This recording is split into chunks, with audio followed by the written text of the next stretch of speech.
Hi. uh,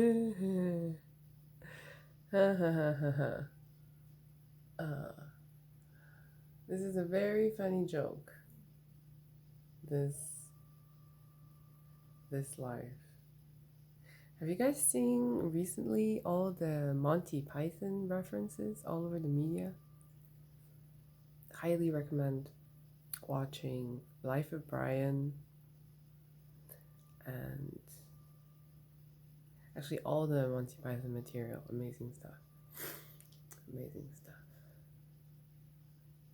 Always look on the bright side of life. There's probably nothing better than people on crucifixes singing. But that is our life. Mm. The energy of the dwarves is very, very strong tonight for me for some reason. Maybe because the moon is getting into a new phase, and I don't know. The gnomes, or I guess in Greek would be gnome, Gnome. Those who know.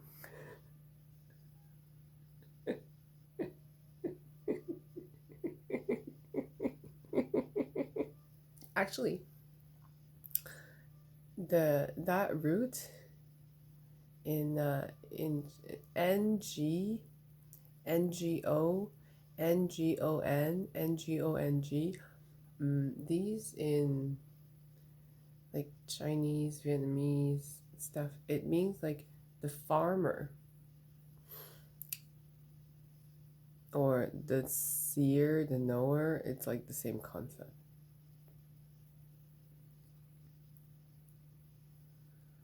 I'm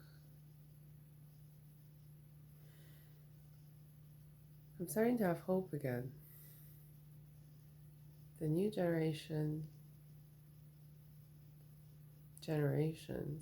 I guess in a way, we are what they were calling the Indigo Generation. I mean, that's not a fixed thing, but still. I have a new idea about the two people on the planet concept. See, it could be a man and a woman, but then I realized that gender, that categorization is still very, like, physically based or materially based. Like,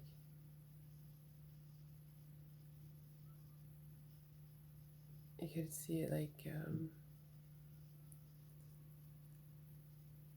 the lover and the beloved. Think about it. In all those ancient traditions,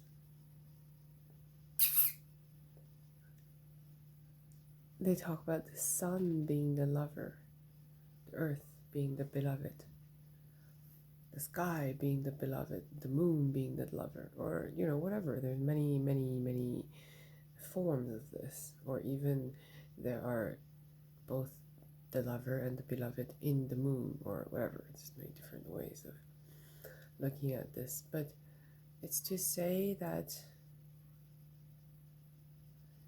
beyond the principles, the principalities, the archons of every planet, there is still what people attribute to it.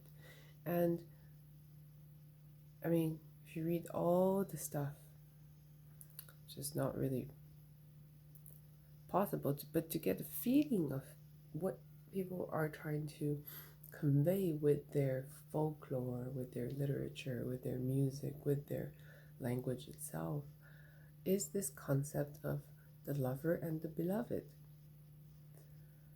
So I realized that's also the two people that could save us, because that's also two people that could exist at any given time on this planet.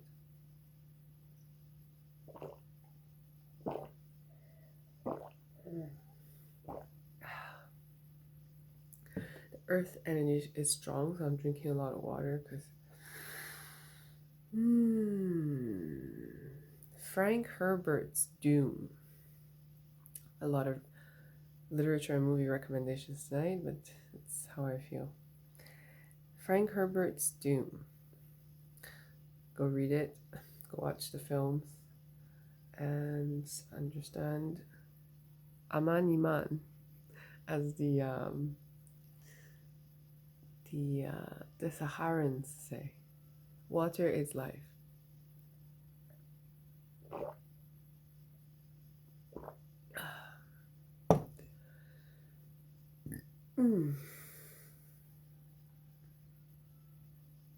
It's so funny.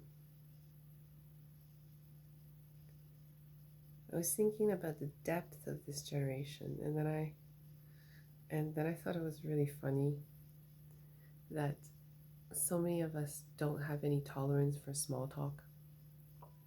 It's not like we're mean people or we're impolite. Like, if we meet people who we like find a fascinating subject that interests both of us, we could talk for hours. But to say, you know, the intolerance for like, how are you? I thought about this. I realized it's like, it's not like we don't care. It's that we assume that you're not well. like I don't have to ask if you're okay. I assume that you're not okay with the, you know, the forest is on fire, the ocean is polluted,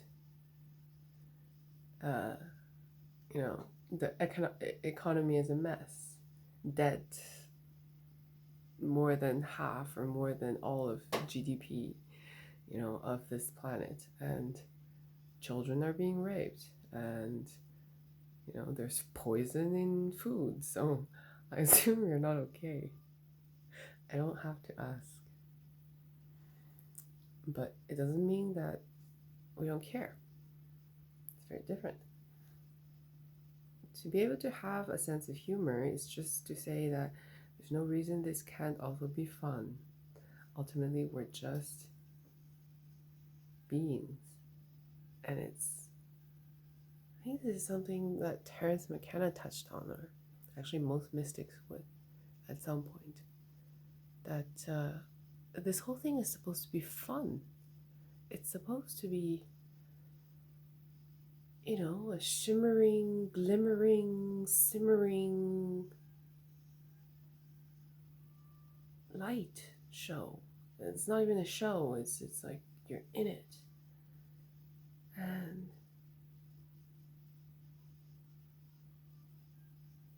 you know, no shame,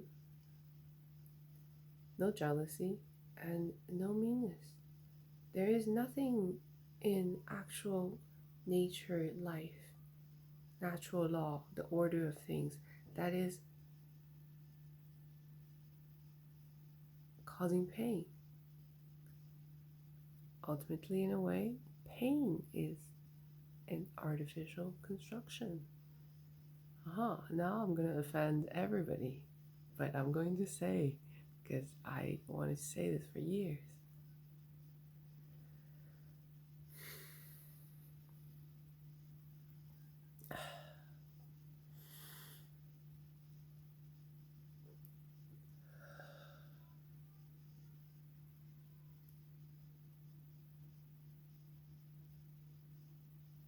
Now, we have to go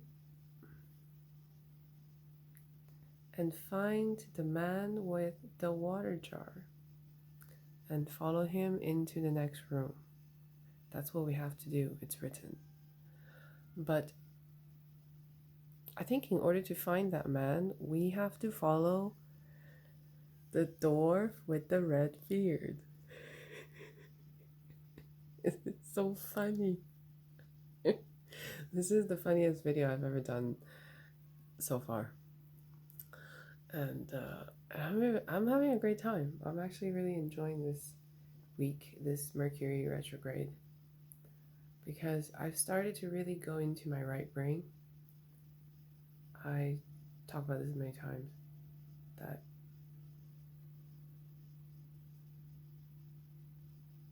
that language itself is not as direct as we think it is. It's full of choices. Every word, every sound, every different volume of the sound, different timbre. The way I enunciate, pronounce things. It's all choice, subjective, and you're expressing ultimately the energy. But language is not to be trusted as the ultimate source of information. It would be like trusting, how do I say this? It would be like trusting the surface of things, trusting what things look like, and identifying them as what it looks like, therefore being trapped in form. But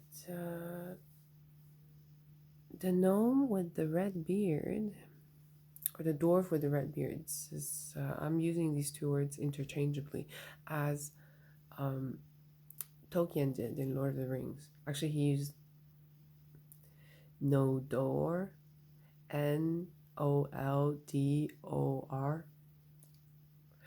but he translated that either as gnome or dwarf. But we're talking about the same people. We're talking about the little people, or a specific group of little people. But no, we're talking about little people in general. And first off, this is maybe important to say that in ancient times, it's still much the way today. In ancient times, only men, not boys, had beards. And this would also vary according to which society deems what to be a man, because it's actually in most societies not enough just to, as they say, come of age. You are coming of age, but you have to do things to prove that you are passing the initiation, as it were, of life. So, in a way, a red beard is a kind of way to say that gnome, he's passed through every initiation and he is a true man. And he wears the beard. But the beard goes a lot further than that. The beard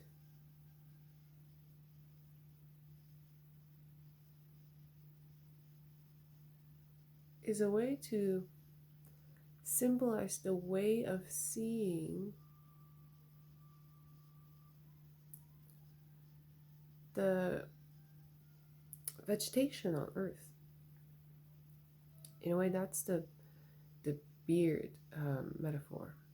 I know in Asian tradition, this is a very, very strong one, but I think this is not just exclusive to what we might call the Asian area traditions. That the beard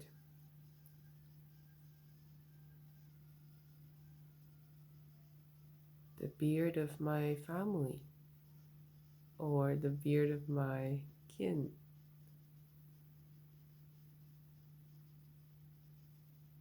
see, today I'm not in a really kind of explanation mood. Today is more about just feeling the gnomes, knowing that they're there.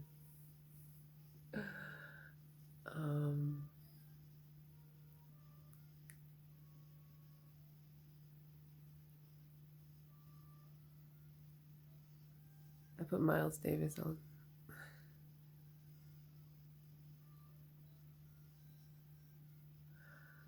It's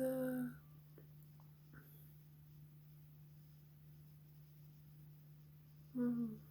Ultimately, I would hope that people would come and explain to me what means this red beard. For me, the red beard, for me, red in any tradition, uh, usually if they're writing about peacetime, it means royalty or bloodline.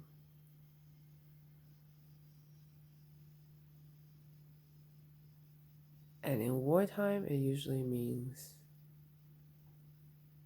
actually, it means the same thing. It means the side that is fighting with the heart. Um, Not always. In some cultures, red is seen as a kind of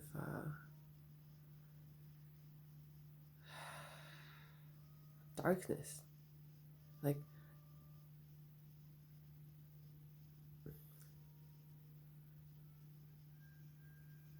yeah, that's interesting for me to study ancient cultures.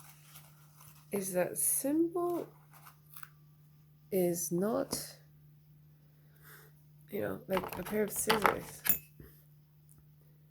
or a cup. It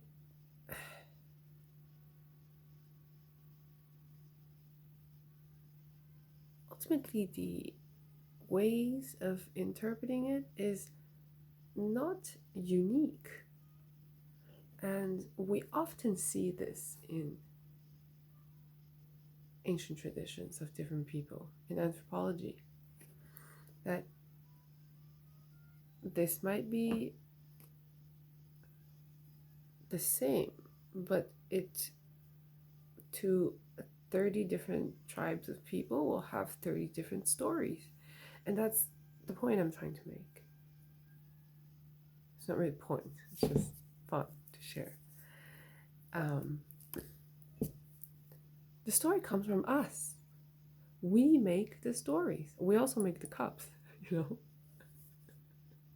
But it's not the cup that gives the significance, you know. Don't get lost in the Holy Grail. There's always another cup. That's not the. You can always manifest one. See, like, no? Cup. Cup. Cup. There's no reason this shouldn't be fun. And I'm having a lot of fun tonight.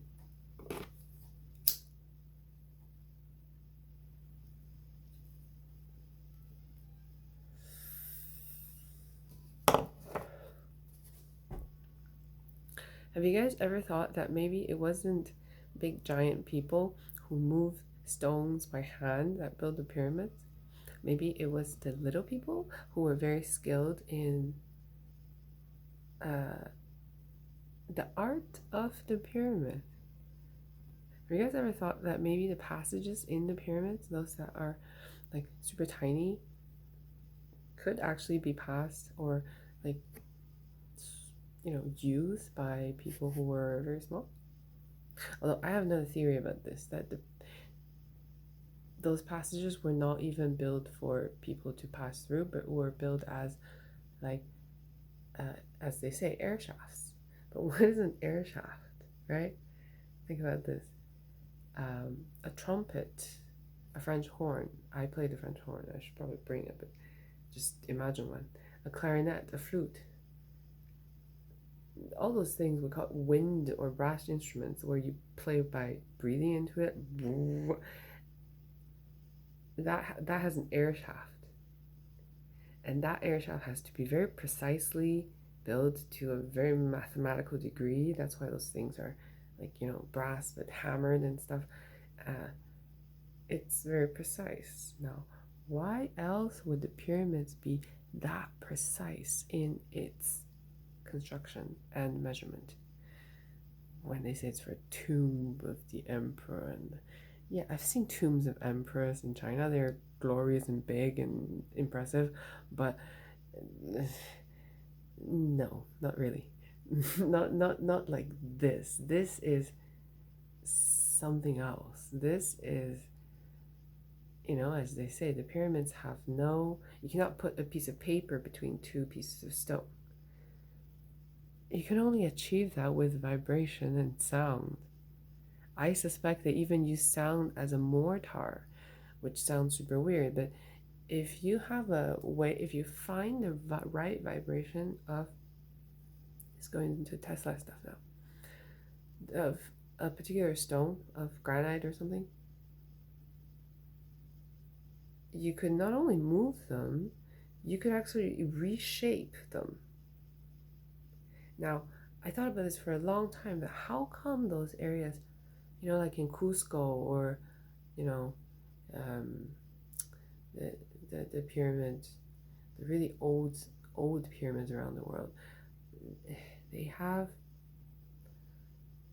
it's not just like they have nothing in between. They actually fit perfect together. Like if you baked something that to fit precisely together. But even then, that what you bake and two pieces that you put together, there would still be kind of a space in between. But this, what they have done is like, for me, that seems only achievable by vibration. Like you would need two pieces of stone that sort of fit together already, and like a puzzle, you put them together, and then you apply some kind of sound and engineering to them so that they would become, because you, in that way, in certain time space, that molecules in that stone would become literally like liquid. This is the power of sound. So anyway, just to keep this video short, and yeah, this was a